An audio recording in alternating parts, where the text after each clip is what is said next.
kebenaran, keadilan. Apabila kita tetap berbuat yang baik, tetap Tuhan itu maha baik dan bijaksana untuk kita sekalian. Ini kesaksian saya yang saya alami. Terima kasih, dan saya kembali bersama dengan umat sekalian di gereja dan juga kepada masyarakat Mimika. Saya kembali sebagai wakil Bupati Mimika.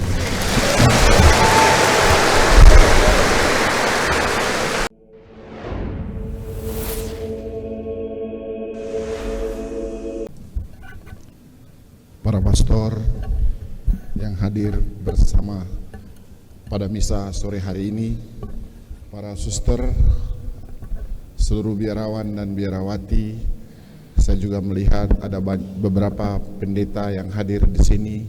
Di belakang sana saya juga lihat ada imam masjid yang hadir bersama dalam perayaan syukur pada hari ini. Bapak Ibu, umat sekalian, saudara-saudaraku yang terkasih dalam kasih Yesus Kristus. Yang pertama, saya mengucapkan terima kasih kepada para pastor paroki Tiga Raja, Pastor Amandus, yang telah memberikan kesempatan yang luar biasa kepada saya dan keluarga, sehingga pada hari ini kita bisa merayakan misa syukur di sore hari ini, di mana sebenarnya pastor sampaikan bahwa tidak ada lagi misa di sore hari pada sesudah masa Covid, tapi ini merupakan misa khusus yang dipersembahkan pada sore hari ini. Saya juga mengucapkan terima kasih kepada Dewan Pastoral Paroki Tiga Raja yang telah memberikan kesempatan juga dan telah menyiapkan semuanya pada kesempatan ini. Bapak Ibu, umat sekalian, para pastor dan suster, hanya satu kalimat yang mungkin saya bisa sampaikan, bahwa Tuhan itu baik. Bapak Ibu, mungkin semua sudah mendengarkan dan melihat, bahkan mungkin mengikuti apa yang saya alami. Proses yang terjadi, proses hukum yang ditujukan kepada saya, di mana saya dituduhkan melakukan dan merugikan keuangan negara sebesar 69 miliar untuk memperkaya diri saya sendiri oleh pihak Kejaksaan Tinggi Papua. Betapa sedih, betapa gimana ya perasaannya itu. Luar biasa perasaannya karena tuduhan 69 miliar korupsi dalam rangka pengadaan pesawat terbang dan helikopter yang dilaksanakan pada tahun 2015, di mana saat itu saya menjabat sebagai Kepala Dinas Perhubungan. Bapak Ibu sekalian, kasus ini sebenarnya saya capek juga. Tahun 2017 sampai 2019 saya diperiksa oleh KPK, Komisi Pemberantasan Korupsi di Jakarta, dan pada awal tahun 2019 dinyatakan selesai dan tidak ada kerugian negara. Pada tahun 2020 saya dilaporkan kembali ke Kejaksaan Tinggi Papua, tetapi saat itu tidak dilanjutkan prosesnya karena saya baru saja selesai diperiksa oleh KPK. Pada tahun 2021 dilaporkan kembali ke Polda Papua, dan kemudian juga mereka tidak melanjutkan pemeriksaannya karena telah dilaksanakan pemeriksaan oleh Komisi Pemberantasan Korupsi. Pada tahun 2022 saya dilaporkan kembali ke semua institusi, ke KPK, ke Kejaksaan Tinggi Papua, ke Polda Papua, ke Kejaksaan Negeri Mimika, dan mungkin karena mau tahun politik kasus ini dilanjutkan. Oleh Polda Papua, kasusnya pada bulan Januari 2023 di SP3-kan, dihentikan karena tidak ada bukti. Tetapi pada bulan yang sama oleh Kejaksaan Tinggi Papua menetapkan saya sebagai tersangka. tersangka korupsi 69 miliar. Bapak Ibu sekalian, dan dengan cara yang tidak sesuai dengan prosedural, saya bukan orang hukum, tapi disampaikan oleh teman-teman hukum bahwa semua ini tidak prosedural. Saya kemudian berkas dilimpahkan ke Pengadilan Negeri Tipikor Jayapura, dan kemudian disidangkan. Kami lawan dengan pra-peradilan, tetapi kemudian digugurkan, dan kemudian diputuskan oleh pengadilan bahwa kami, eksepsi kami, keputusan salah itu eksepsi kami diterima, pembelaan kami diterima, dan saya dibebaskan dari kasus ini. Rupanya mungkin tidak tahu kenapa, tetapi kemudian dalam waktu hanya 1 minggu berkas perkara saya dimasukkan kembali, diajukan kembali ke pengadilan, sambil Kejaksaan Tinggi Papua menulis surat ke Menteri Dalam Negeri untuk memberhentikan saya sebagai wakil bupati.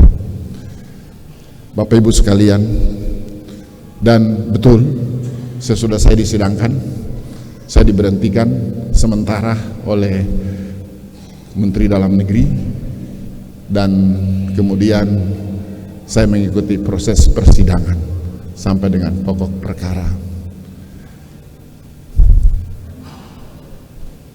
Perjuangan, pergumulan yang saya alami luar biasa. Saya dengan sengaja, Bapak Ibu sekalian, dengan sengaja saya coba melakukan siaran langsung sidang saya, meminta kepada pengadilan, dan saya menyiarkan secara langsung sidang saya, agar sidang ini dapat dilihat oleh semua orang. Dan Bapak Ibu sekalian, andaikan saya bersalah, maka masyarakat menilai dan bisa mengatakan dan melihat dalam fakta persidangan saya itu bersalah. Tapi andaikan saya tidak bersalah, saya berharap juga agar keputusan hakim nanti juga menyatakan bahwa saya tidak bersalah, karena dinilai dan dilihat oleh semua orang. Puji Tuhan, dengan perjuangan yang luar biasa, dengan doa, dari dukungan, cinta dan perhatian dari Bapak Ibu sekalian yang saya pasti rasakan, pesan, moral, dukungan spiritual yang diberikan kepada saya tetap kuat menghadapi ini. Dan pada akhirnya saya diputuskan oleh majelis hakim bahwa saya tidak bersalah dan dibebaskan murni tanpa syarat oleh pengadilan.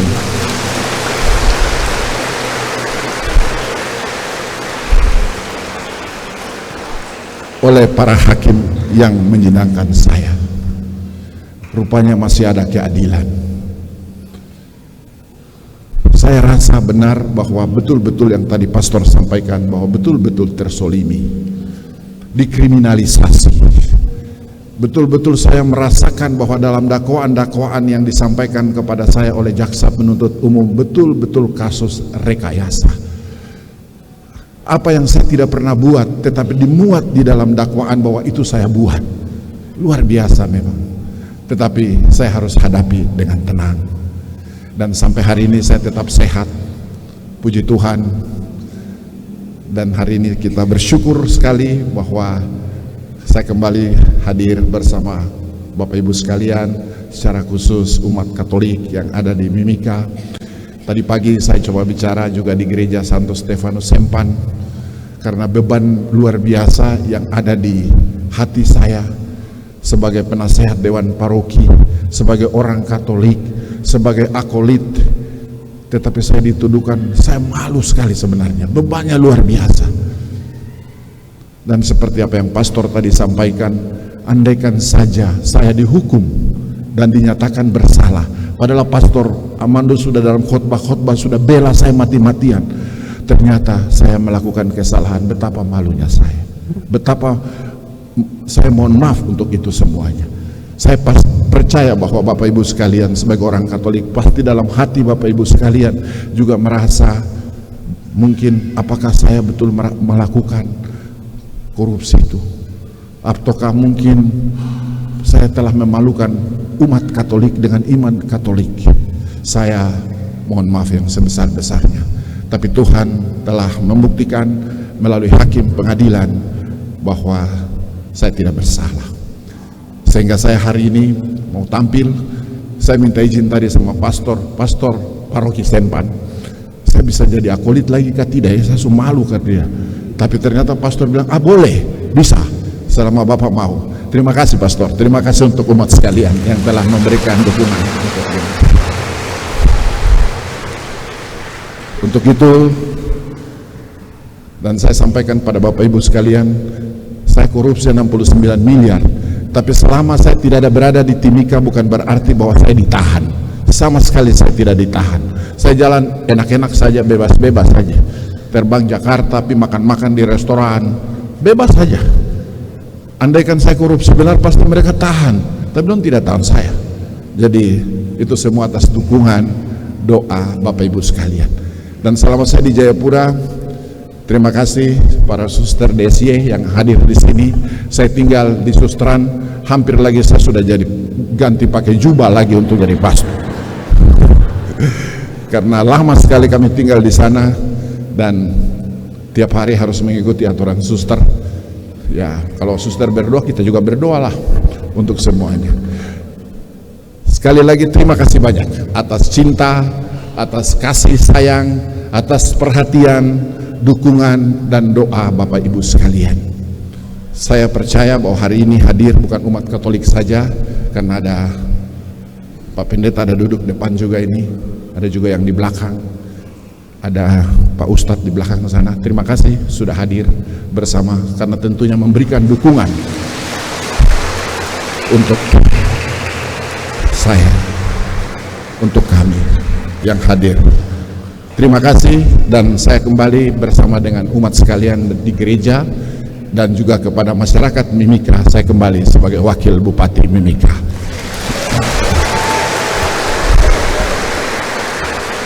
Mohon dukungan, mohon dukungan tentunya, untuk tentunya kita tetap berada pada sikap ini. Kebenaran, keadilan, apabila kita tetap berbuat yang baik, tetap Tuhan itu maha baik dan bijaksana untuk kita sekalian. Ini kesaksian saya yang saya alami. Terima kasih sekali lagi untuk semua, dan secara khusus untuk keluarga besar saya yang dengan cinta dan kasih sudah hampir 1 tahun kita doa novena, tapi doa novena itu ternyata terkabulkan. Terima kasih banyak untuk itu. Dan para pastor, saya mengucapkan terima kasih karena dukungan dari mana-mana setiap saat. Sampaikan juga salam untuk Bapak Uskup di Jakarta, sampai Kardinal juga memberikan dukungan yang setiap saat dan berdoa untuk saya dan kami atas kasus yang kita alami. Politik itu tidak gampang, tetapi lebih baik adalah kita bekerjalah secara jujur, adil, dan kemudian memperhatikan seluruh masyarakat, dan pasti kita akan didoakan oleh semua orang. Demikian itu yang saya bisa sampaikan. Terima kasih atas kehadiran Bapak Ibu sekalian pada malam hari ini untuk memberikan dukungan dan bersyukur kepada saya dan keluarga atas apa yang kami rasakan. Kebebasan hati, kebebasan yang luar biasa. Terima kasih, Tuhan memberkati kita sekalian. Selamat hari Minggu.